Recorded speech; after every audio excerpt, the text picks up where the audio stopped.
नमस्कार। मौसम चलावास में आपका स्वागत है। बात करते हैं राजस्थान के मौसम की जानकारी के बारे में। वहीं भारत में आने वाले दिनों में अलग अलग राज्यों में किस प्रकार मौसम रहेगा, उसकी जानकारी इस वीडियो में देंगे। थोड़ा विस्तार से जानकारी देंगे और किस प्रकार मौसमी प्रणालियाँ और अन्य मौसमी मापदंड बने हुए हैं और क्या उनका असर यहाँ पर देखने को मिला अगस्त के दौरान भी, यानी अल नीनो, एमजेओ की स्थिति और आईओडी की स्थिति के बारे में भी बात करेंगे। साथ ही आने वाले समय में किस प्रकार यहाँ पर मौसम देखने को मिल सकता है, किस प्रकार नए सिस्टम बन सकते हैं। फिलहाल 29 तारीख के आसपास बना हुआ सर्कुलेशन चक्रवाती हवा का क्षेत्र के रूप में प्रभावी रूप में बना हुआ है। हलचल बढ़ रही है बंगाल की खाड़ी में और ये जल्द ही एक कमज़ोर निम्न दबाव के रूप में उत्तर पश्चिम दिशा में बढ़ना शुरू हो जाएगा और ये पूर्वी भारत तक ही लगभग सीमित रहकर फिर से सर्कुलेशन के रूप में उत्तर पश्चिम दिशा में पूर्वी गुजरात और दक्षिण पूर्व राजस्थान के कुछ करीब यानी पश्चिमी मध्य प्रदेश, दक्षिण पश्चिमी मध्य प्रदेश के आसपास तक पहुंच जाएगा। उसी दौरान 4 तारीख से लगाकर 7 सितंबर के मध्य बंगाल की खाड़ी में पुनः एक नया निम्न दबाव उभरने की संभावना है,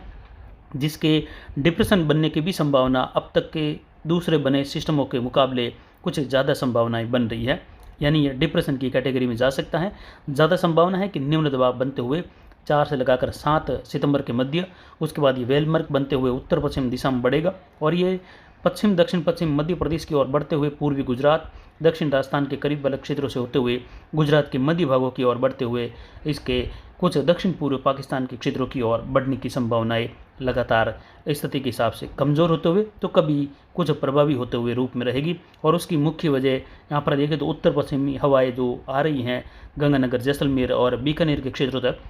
उसमें कमी रहेगी। स्थानीय मौसमी पैटर्न काफ़ी ज़्यादा कुछ यहाँ पर प्रभावी होता हुआ दिखाई दे रहा है। वर्तमान में देखें तो पाली से लगाकर जोधपुर, राजसमंद और अजमेर के क्षेत्र पर लगातार हवाओं का घूर्णन है और ये लगभग पिछले 4 दिनों से ही स्थितियाँ कभी बन रही हैं, कभी बिगड़ रही हैं।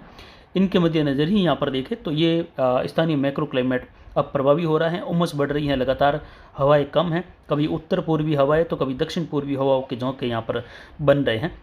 इसी की वजह से देखें तो यहाँ पर आने वाले समय में दूसरे सप्ताह की शुरुआत के आसपास जो जोधपुर संभाग का दक्षिण पूर्वी क्षेत्र है वहाँ पर एक चक्रवाती परिसंचरण तंत्र भी इस मैक्रो क्लाइमेट के वजह से ही उभरने की संभावना है, या फिर कहे ये मैक्रो क्लाइमेट की स्थिति कुछ प्रभावी होते हुए बड़ी मौसमी प्रणाली बन सकती है, जिससे उत्तर पश्चिम से आने वाली हवाओं में भी रोक लगेगी और पूर्वी हवाओं का चलन बढ़ने लगेगा उत्तर राजस्थान से लगाकर। वहीं दक्षिण पूर्व में दक्षिण पूर्वी हवाओं का रुख बढ़ेगा तो वहीं जैसलमेर के इलाके हैं, बीकानेर के इलाकों से लगाकर कुछ उत्तर पश्चिमी हवाएं इस सर्कुलेशन की वजह से बनेगी और साथ में ही आगे निम्न दबाव और या डिप्रेशन की कैटेगरी में बढ़ने वाला सिस्टम आसानी से आगे बढ़ते हुए पश्चिमी मध्य प्रदेश तक का क्षेत्र यहाँ पर कवर हो जाएगा और बारिश की गतिविधियाँ उत्तर पूर्वी, पूर्वी राजस्थान, दक्षिण पूर्व में यानी विशेषकर भरतपुर, कोटा, उदयपुर संभाग के कई भागों में भारी वर्षा देखने को मिलेगी और कई इलाकों में इन्हीं संभागों के भारी से बहुत भारी वर्षा वाली गतिविधि भी होने की संभावनाएं बन रही हैं। ये वर्तमान मौसमी पैटर्न के हिसाब से हैं। आज 2 सितंबर का समय है और शाम को 7 बजे का मौसमी विश्लेषण है जो आपको बता रहे हैं। वहीं उसके बाद एक और सिस्टम 10 से लगाकर 13 सितंबर के मध्य बंगाल की खाड़ी में बनकर उसके डिप्रेशन व डीप डिप्रेशन बनने तक की संभावनाएं भी बन रही हैं। यानी इस मानसूनी सीजन के दौरान डीप डिप्रेशन तक की कैटेगरी का पहली बार यहाँ पर संभावना वाला क्षेत्र उभर रहा है बंगाल की खाड़ी में 10 से लगाकर 13 सितंबर के मध्य, यानी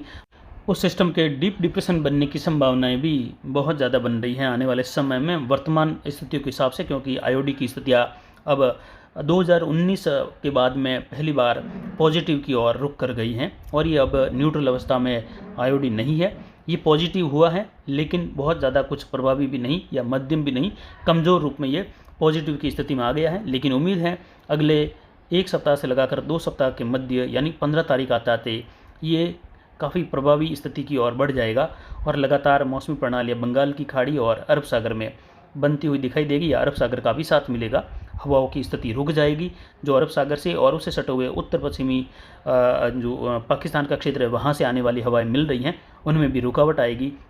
हवाओं की गति स्थिर होते ही सिस्टम उत्तर पश्चिम दिशा की ओर रुख करेंगे, यानी डीप डिप्रेशन की स्थिति भी रहेगी कि ये आगे बढ़ सकता है। फिलहाल चक्रवाती हवा के क्षेत्र के रूप में बना सिस्टम कमज़ोर निम्न दबाव के रूप में उत्तर पश्चिम पश्चिम दिशा में राजस्थान के करीब तक यानी पश्चिमी मध्य प्रदेश तक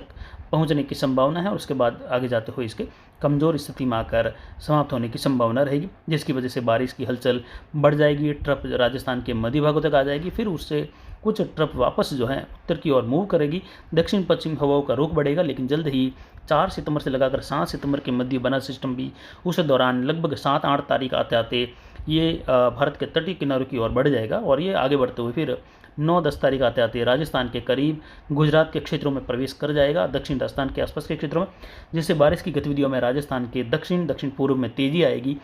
जोधपुर संभाग के भी दक्षिण पूर्वी इलाकों से लगाकर कई इलाकों में मध्यम से तेज, कहीं मूसलाधार अरावली रेंज में तो कहीं कहीं मध्यम से भारी वर्षा होने की संभावनाएं भी अरावली रेंज पाली से लगाकर सिरोही, कुछ जालोर के क्षेत्रों से लगाकर राजसमंद, भीलवाड़ा, उदयपुर, डूंगरपुर, बांसवाड़ा, प्रतापगढ़, चित्तौड़गढ़, कोटा, बूंदी, बारा, झालावाड़ से लगाकर भरतपुर, धौलपुर, करौली, सवाई माधोपुर होते हुए कुछ जयपुर और टोंक के क्षेत्र से लगाकर भी बारिश की गतिविधियों में तेजी आएगी। अलवर के आसपास से लगाकर मध्य राजस्थान से होते हुए उत्तर पश्चिम राजस्थान में देखें तो गंगानगर, हनुमानगढ़ और बीकानेर, चूरू से लगाकर जैसलमेर, जोधपुर, नागौर के क्षेत्रों में भी बारिश की गतिविधियां खंड वर्षा के रूप में बढ़ने लगेगी। हल्की मध्यम, कहीं तेज खंड वर्षा तो कहीं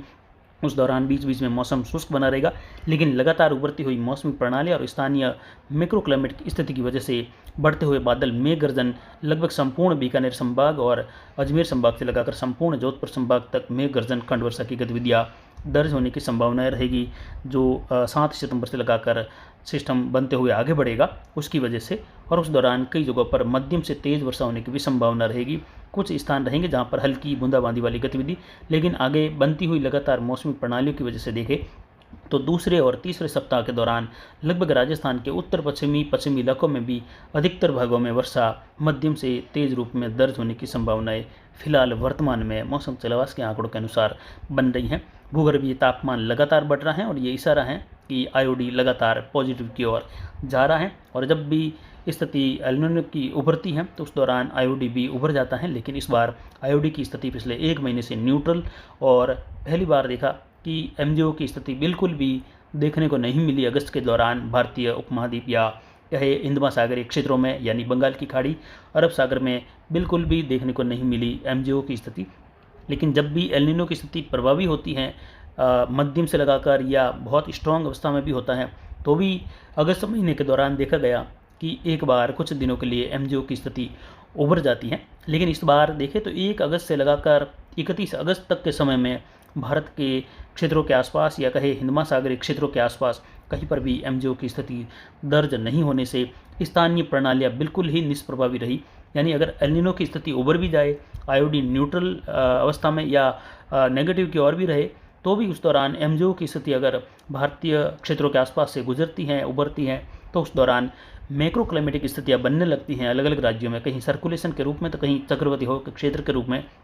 जिससे स्थानीय ये बने पैटर्न बारिश कर जाते हैं और अगस्त इतना सूखा नहीं जाता जितना इस बार गया है। यानी अगस्त का महीना सबसे ज़्यादा विकट गया इस बार, और ये कहीं देखें तो लगभग जो आंकड़े बताए गए थे उनसे काफ़ी ज़्यादा विपरीत, या कहीं लगभग जैसा कि अनुमान में बताया गया आंकड़ों के विश्लेषण के हिसाब से कि 36% तक की कमी देखने को मिली, जो कि अपने आप में एक ऐतिहासिक रिकॉर्ड है कि अगस्त महीना इतना सूखा गया। और उसकी वजह केवल एल नीनो ही नहीं है, उसकी वजह स्थानीय मौसमी प्रणालियों का न बनना और लगातार उत्तर पश्चिम से आ रही हवाओं का विस्तार होना, और साथ ही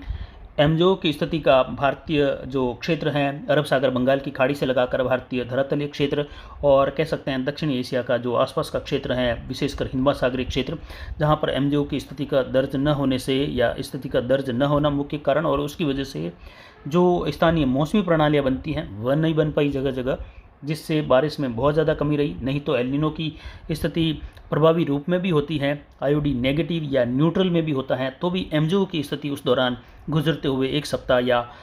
8 से 10 दिनों की स्थिति के दौरान कई जगह मौसमी प्रणालियाँ बन जाती हैं स्थानीय, जिससे बारिश की गतिविधियाँ बनी रहती हैं और इतना सूखापन देखने को नहीं मिलता। यहाँ पर देखें तो बंगाल की खाड़ी में तापमान 29 डिग्री तक बना हुआ है, जबकि अरब सागर में तापमान बढ़ रहा है और ये 30 डिग्री प्लस जा रहा है। जल्द ही इसके आसपास 31 डिग्री तक तापमान बढ़ता हुआ दिखाई देगा, और ये आईओडी के पॉजिटिव की ओर जाने तो साथ ही स्थानीय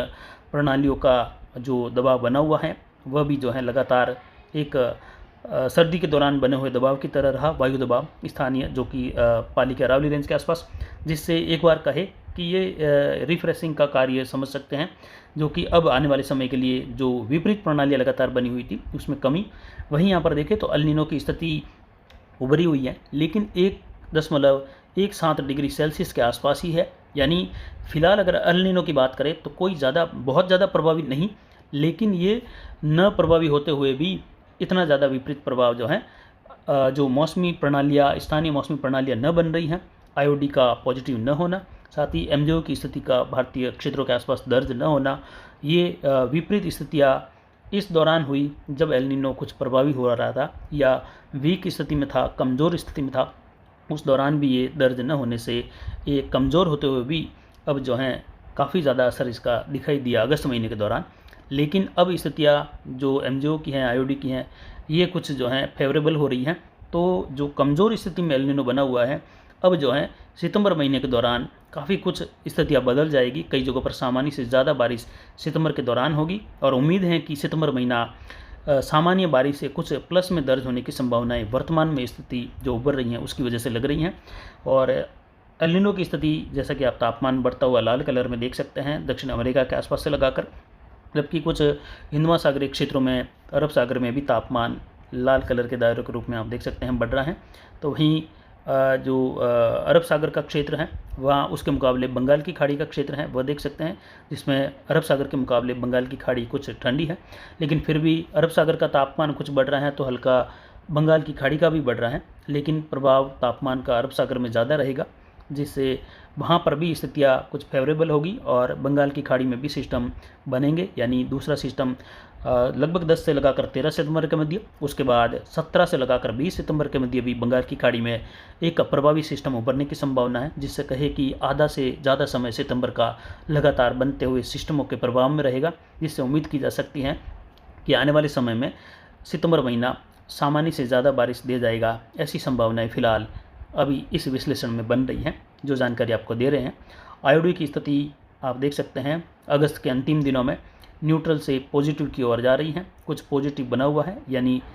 जो न्यूट्रल अवस्था होती है वह -0.4 डिग्री से लगाकर +0.4 डिग्री के बीच, जबकि अगस्त के अंतिम दिनों में आईओडी की स्थिति 2019 के बाद देखें तो ये पॉजिटिव में बढ़ते हुए अब 0.6 डिग्री के आसपास दर्ज की जा रही हैं। और जल्द ही अगले अनुमान या अगले जो डेट रहेगी विश्लेषण की, जो आंकड़े दर्ज किए जाएंगे मध्य सितंबर के आसपास, उस दौरान तक लगभग उम्मीद है कि ये 1.25 डिग्री तक को क्रॉस कर जाएगा, यानी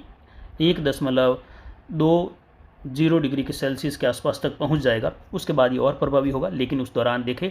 तो मानसून के वापसी का समय भी धीरे धीरे नज़दीक आएगा, लेकिन अनुमान है मानसून वापसी की शुरुआत सितंबर के आखिरी सप्ताह के आसपास ही संभव हो पाएगी। फिलहाल सितंबर के आखिरी सप्ताह से पहले मानसून वापसी के लिए स्थितियाँ अनुकूल नहीं है और आगे तो बिल्कुल ही विपरीत स्थिति ही बनती हुई दिखाई दे रही है मानसून जाने के, यानी लगातार मानसून की स्थिति अंतिम दिनों तक बनी रहेगी। अरावली रेंज तक के क्षेत्रों तक उम्मीद है अक्टूबर के पहले सप्ताह तक भी मानसून की स्थिति दर्ज की जाएगी। ये संभावनाएं फिलहाल वर्तमान मौसमी प्रणालियों के हिसाब से और आने वाले दिनों में ये बढ़ते हुए ग्राफ आईओडी के हो या एल नीनो के, एल नीनो भी धीरे धीरे प्रभावी होगा, लेकिन फिलहाल अगर देखें तो आईओडी अगर अच्छा खासा पॉजिटिव और एमजेओ की स्थिति अच्छी खासी दर्ज होती हैं, कई दिनों तक दर्ज होती हैं, तो फिर एल नीनो कमज़ोर रूप में जो बना हुआ है उसका प्रभाव सितंबर महीने के लिए नगण्य हो जाएगा। तो आने वाले समय में देखते हैं किस प्रकार स्थिति बनेगी, लगातार जानकारी देते रहेंगे। तो फिलहाल अभी के लिए इतना ही। नमस्कार, जय हिंद, जय भारत।